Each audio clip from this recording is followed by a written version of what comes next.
You're one of the few senators or elected officials in general that is talking openly about masculinity. You tweeted that, open quote, "We cannot avoid the biological evolutionary differences between men and women." First off, I find that is a courageous thing to say, that whenever you And, just and, and, and I don't know why it is, but I mean, I certainly got a lot of shit for it, but it sort of seems obvious to me.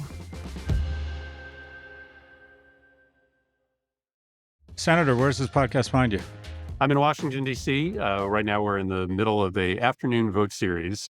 Nice. So let's bust right into it. You've written and spoken at length about the politics of loneliness and suggest that there are levers the government can pull to combat loneliness. Let's start with that. How have we let loneliness become an epidemic, and what do you think are the policy solutions? Listen, we've always had pretty high levels of loneliness in this country.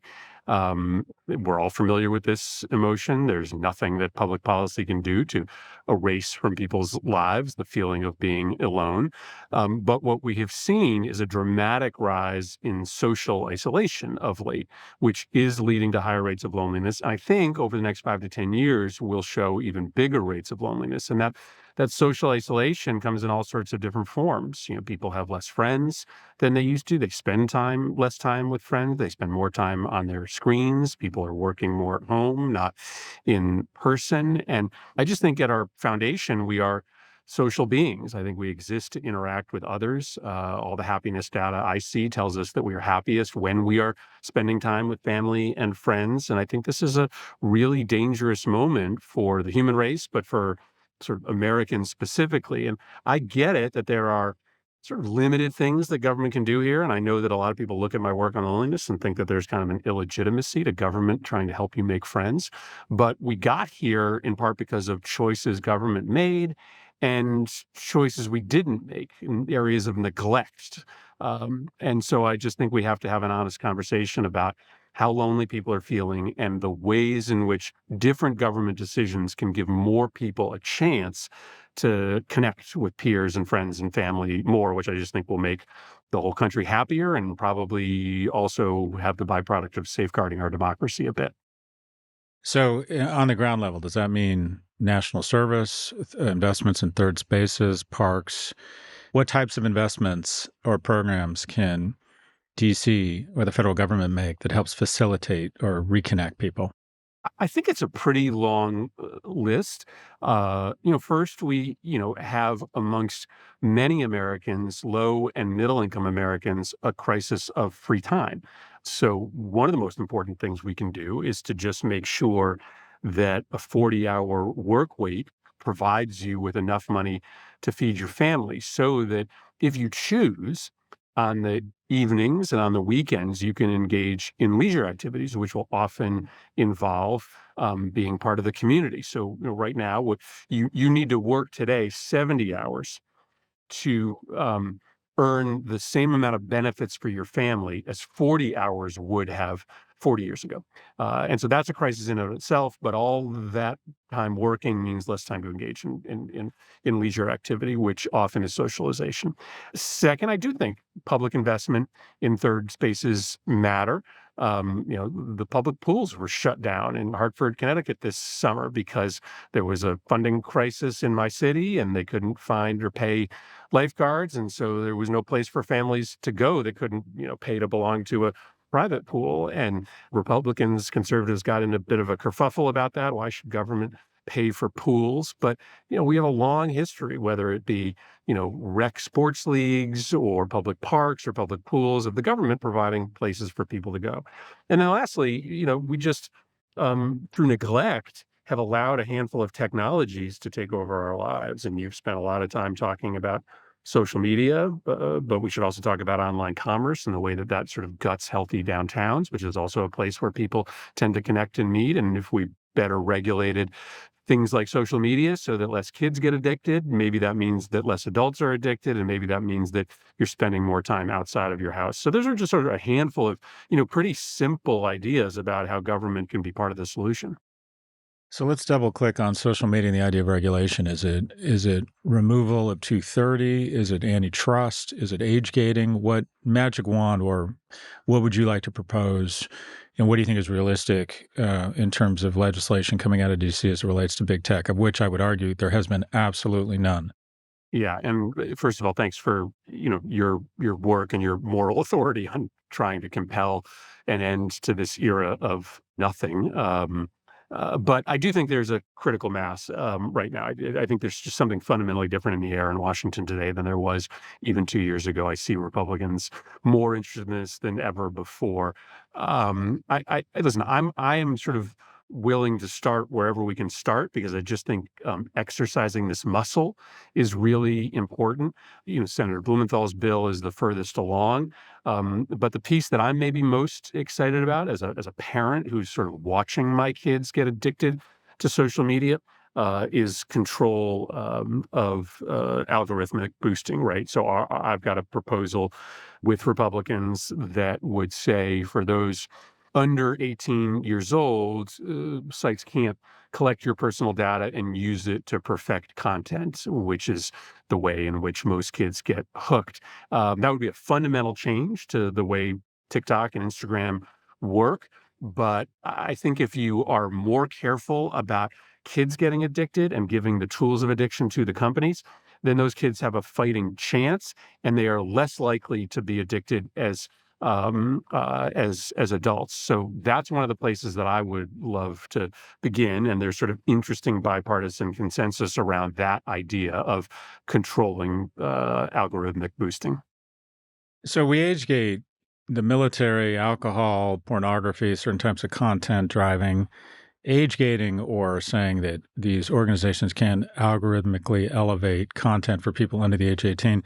That just strikes me as sort of infinitely reasonable, even under the category of a no-brainer.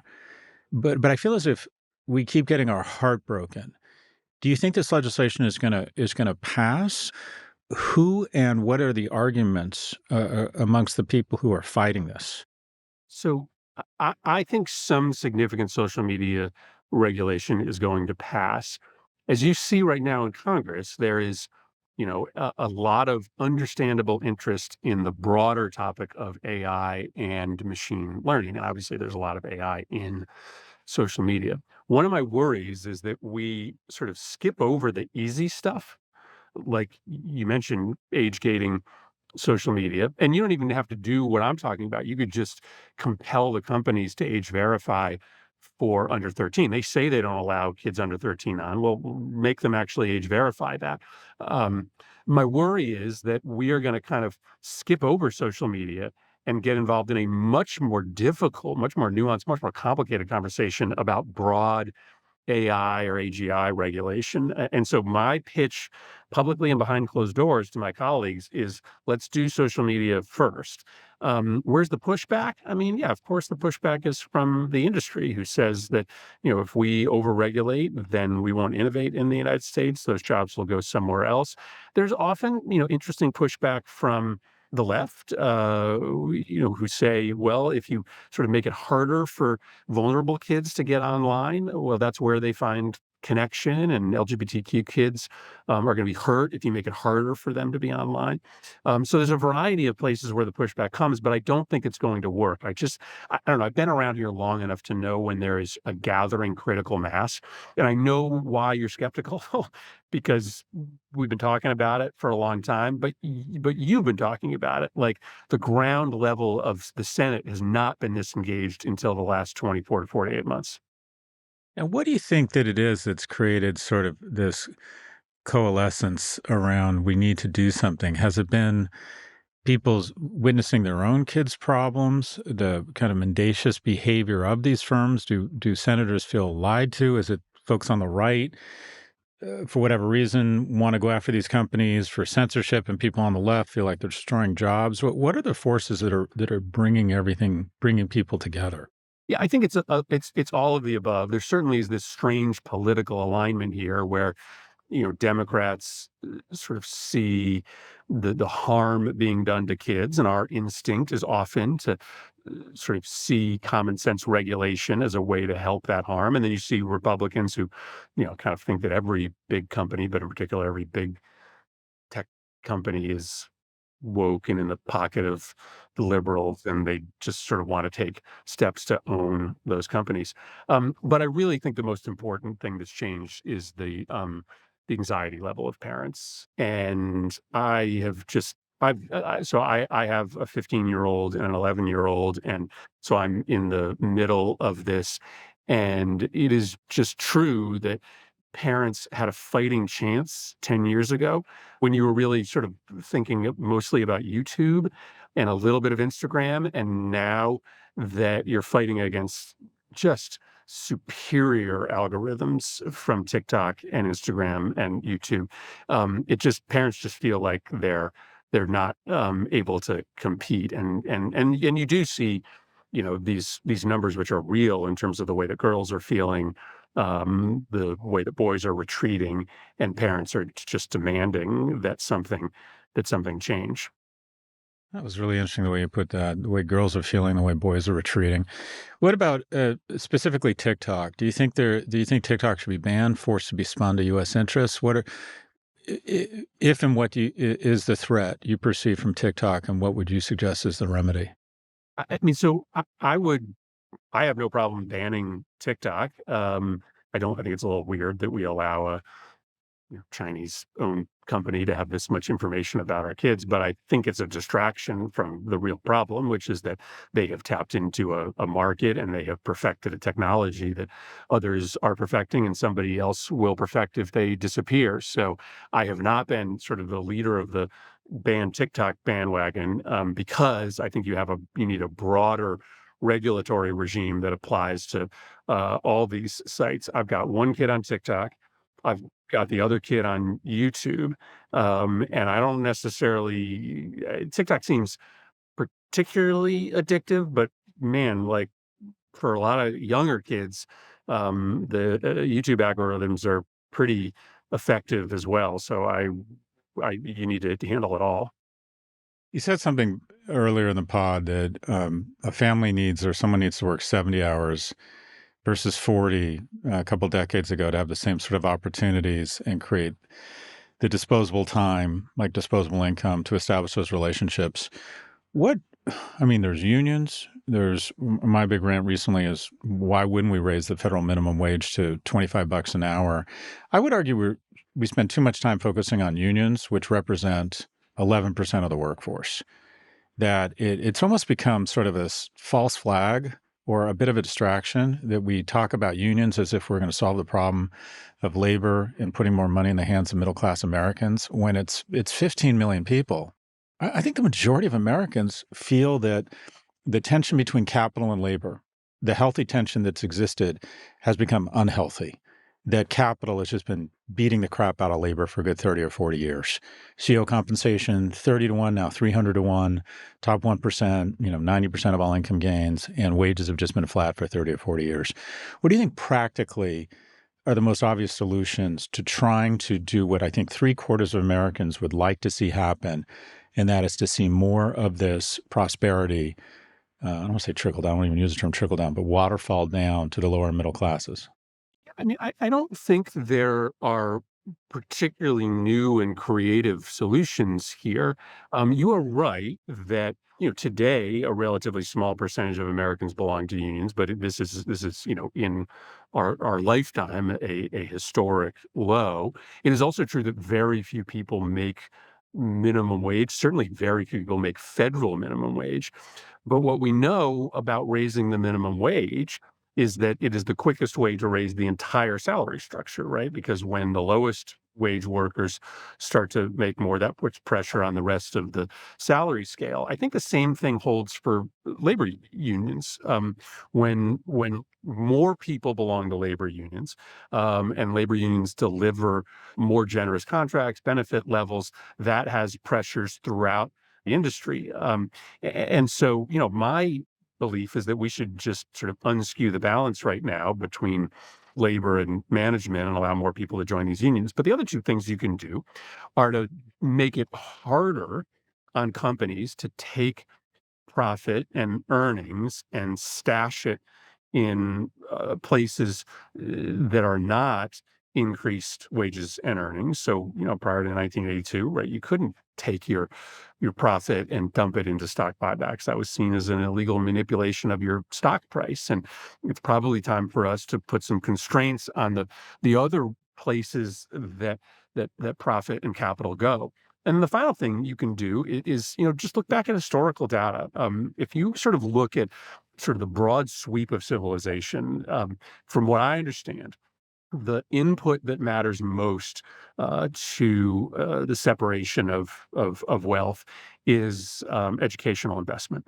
The benefit of having all this money accumulated at the very top is that it's a source of taxation to provide benefit level for those at the bottom. And so if you just tax folks who are making all the gains at a slightly higher rate, use that money to update the educational guarantee so that everybody gets a college degree instead of a high school degree, that would automatically have a pretty substantial impact on wage growth and also just make the country wildly more competitive. So, I mean, that's a sort of series of policies that you could start with, and I'm sure there are more nimble, more nuanced policies to layer on top of that. So let's unpack that a bit. The whole idea of a progressive tax structure, most people agree that a progressive tax structure um, creates harmony, and that is people who do really well end up contributing more that we can reinvest back in the economy, innovation, social programs. But we have slowly but surely created a tax structure that is progressive up until about the 99th percent, and then it goes regressive. What do we do to restore a progressive tax structure at the top? Is it elimination of capital gains tax? Is it increasing tax rates? Is it closing loopholes? Like, what do we do to take my tax? I'm very transparent about this. My tax rate the last 10 years has been 17%. What do we do to bring that more in line with average working Americans? Yeah, I think in the end you are likely no matter how you rejigger the tax code, I just always worry that there are means and mechanisms for smart people with armies of lawyers and accountants to be able to figure out a way to get a lower rate. And so these ideas around a just basic minimum tax level for the very affluent is probably the neatest way to solve for this problem. Yes, you can get rid of some of the most egregious tax loopholes that exist, like carried interest, but you are probably just going to need to impose a basic minimum tax level. On your point about capital gains, I think it's a really important one because there's already a natural incentive to glean your earnings through investment. Since the beginning of time, investment has tended to bring you higher returns and higher income than labor, than salary. And so you are always going to have human beings incentivized to invest. And so I think it's a really important question to ask. Do we need the additional tax incentive? And especially in an era where that tax treatment is not incentivizing domestic investment, but is incentivizing investment outside of the United States, it seems particularly antiquated. And I come from a state in which, obviously a lot of people make a lot of money that gets taxed at capital gains rates. But I just think, it's time for us to ask the question whether we need it or not, especially at a moment where money is kind of coming back to the United States, right? This is a moment where people are really wary more than ever before about investing in places like China and other unstable places. There's a lot of reasons why investment is going to be here because of global geopolitical factors. I want to cover a few issues because I know we don't have much time with you. Russia's invasion of Ukraine. It's worrisome for those of us who hear history. I always say that when you get to my age, you have two choices. You can take an interest in World War II history or smoked meats. I mean, I'm just fascinated with World War II history, and it bothers me that people don't see more parallels between what happened in the middle of the last century, both bad, an autocrat, a fascist invading Europe, and the good that the West comes together to fight tyranny. And yet we were obsessed and we were all in on World War II. And it was just so important. We just weren't going to lose that war with everyone supporting it. And I worry that it's going from the front page to page 2 to page 5. I would love to hear your thoughts on the invasion of Ukraine and if and where you think we're getting it right and wrong.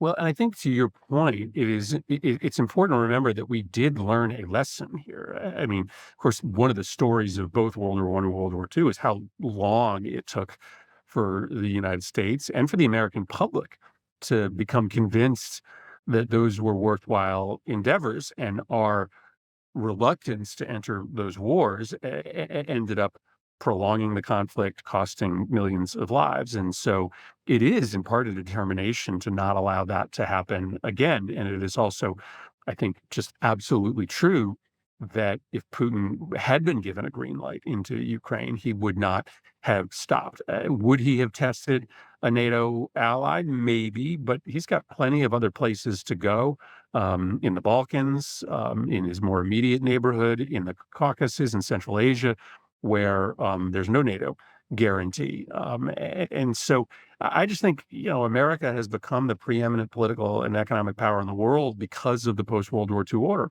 in which big countries don't expand their borders by invading small countries. And if you don't preserve that world order, then I think that is part of what ends the era of American influence in the world. And what a small investment we're making. I mean, compared to the world wars, compared to Vietnam, compared to Korea, Ukraine's not asking for a single drop of American blood.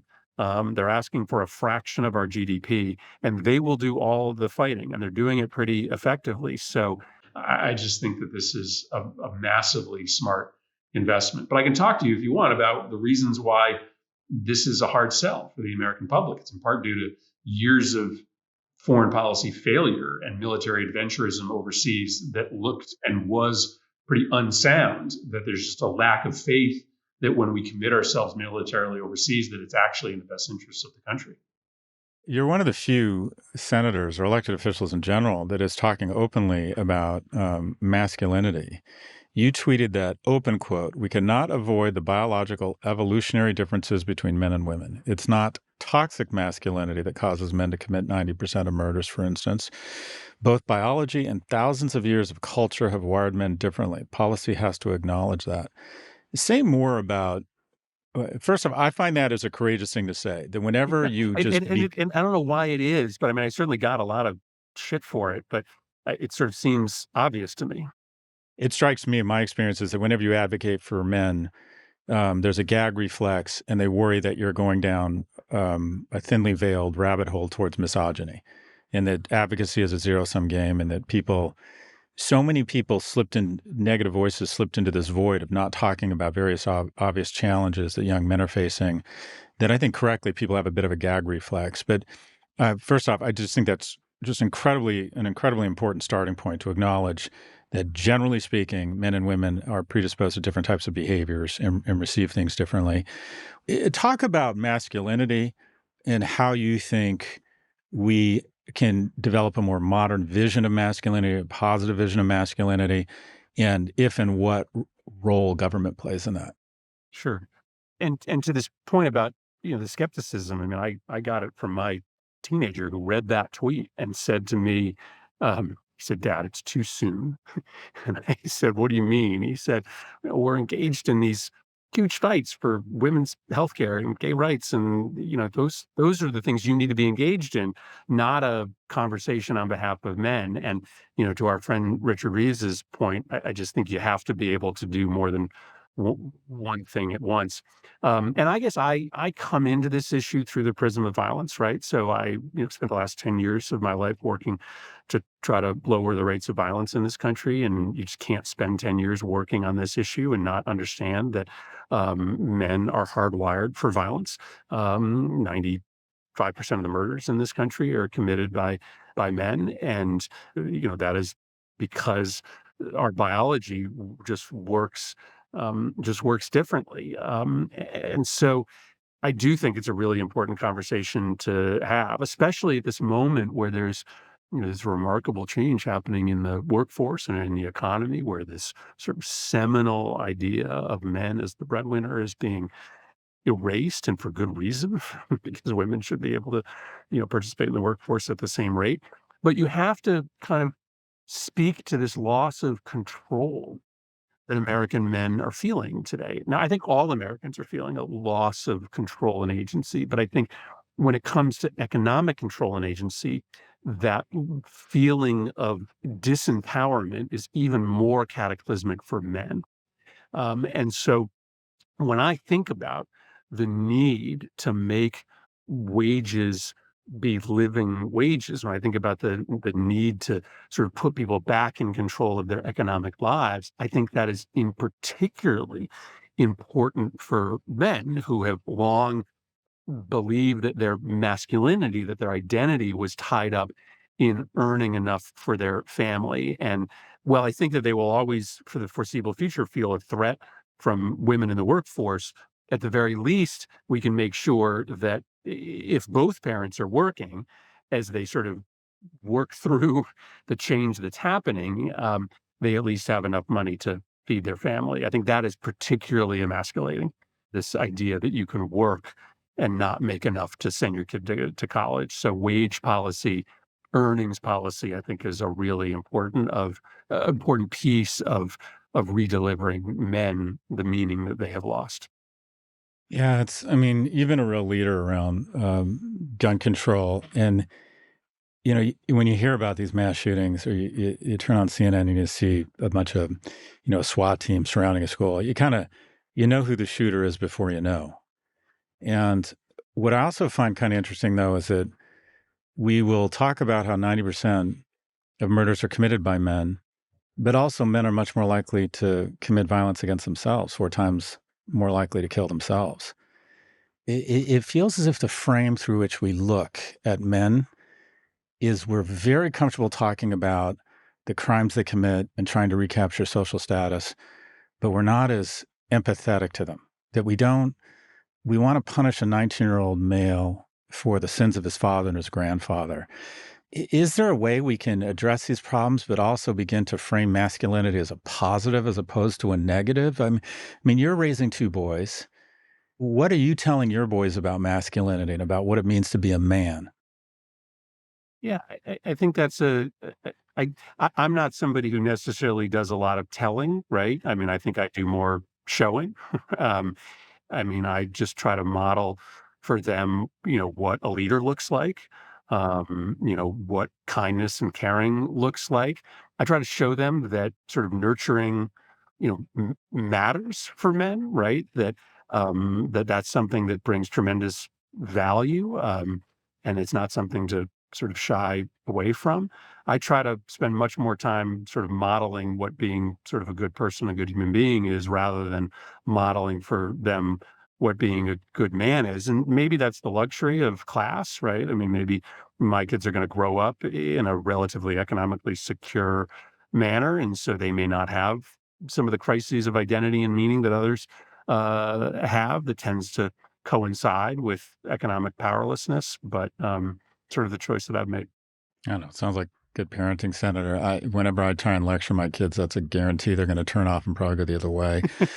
Um, what advice would you have for young fathers in terms of what you think you've gotten right, what you've gotten less right? um, yeah, it's a great question.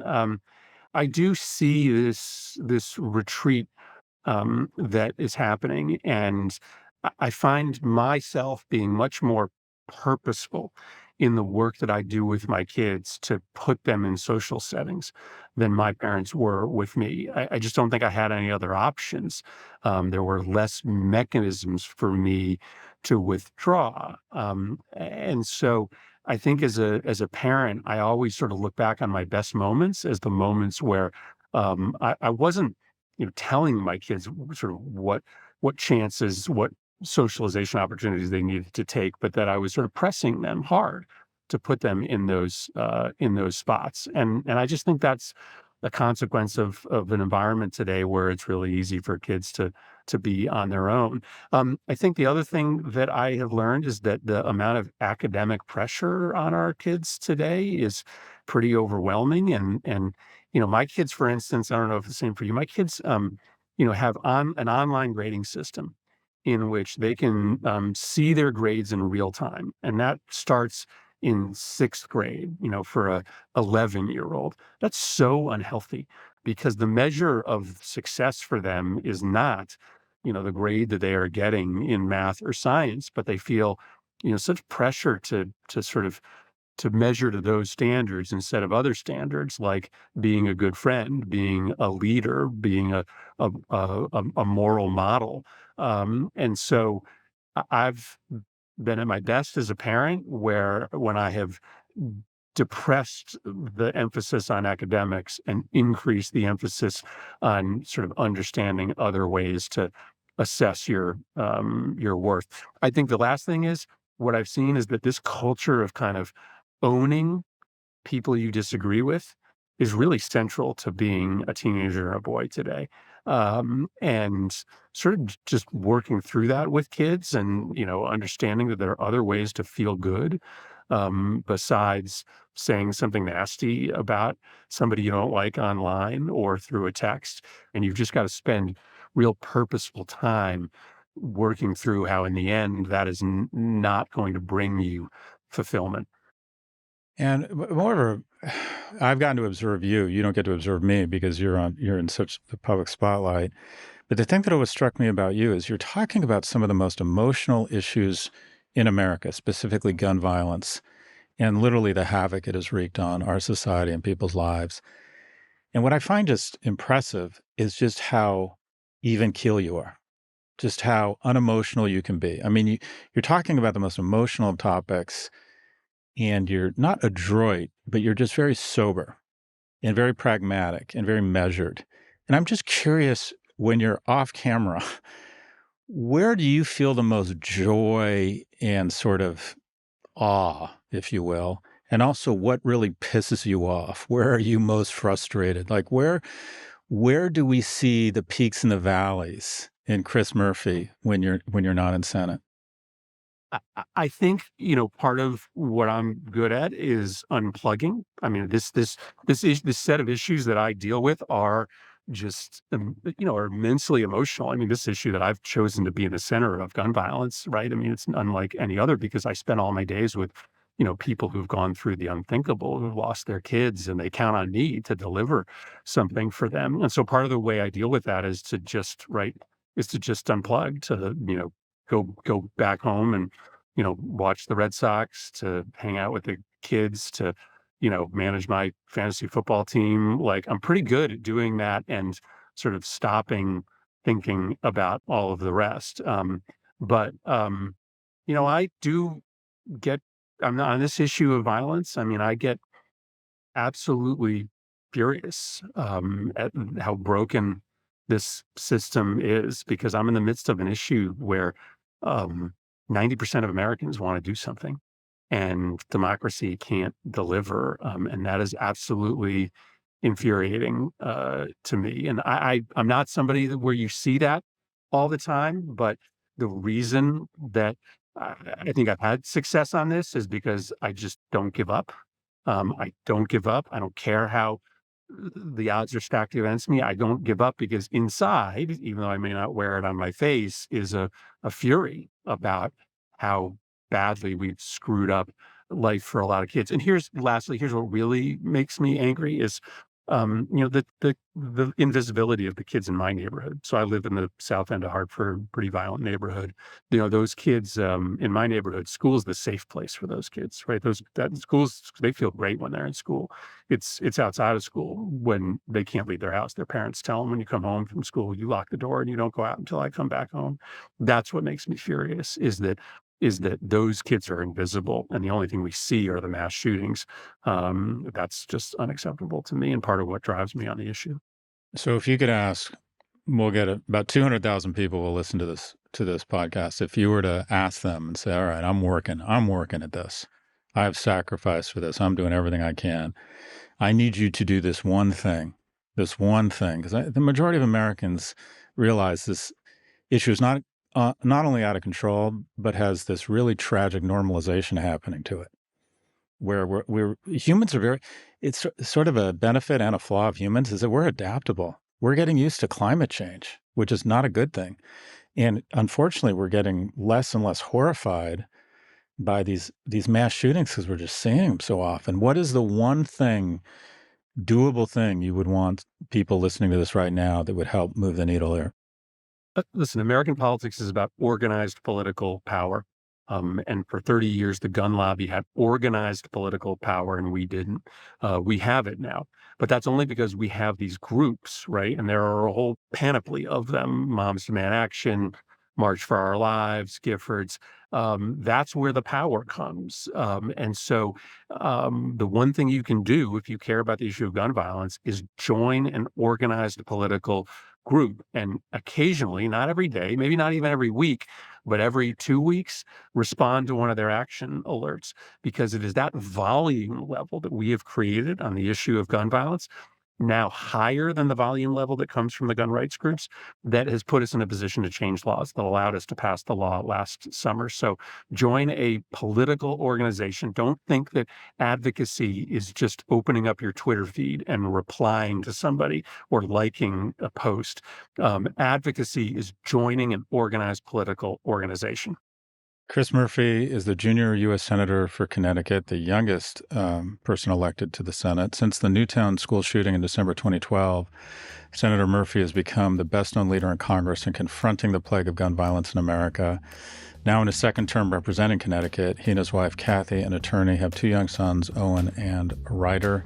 He joins us from Washington, D.C. Senator Murphy, appreciate your service and keep fighting the good fight. You too, Scott. Thanks.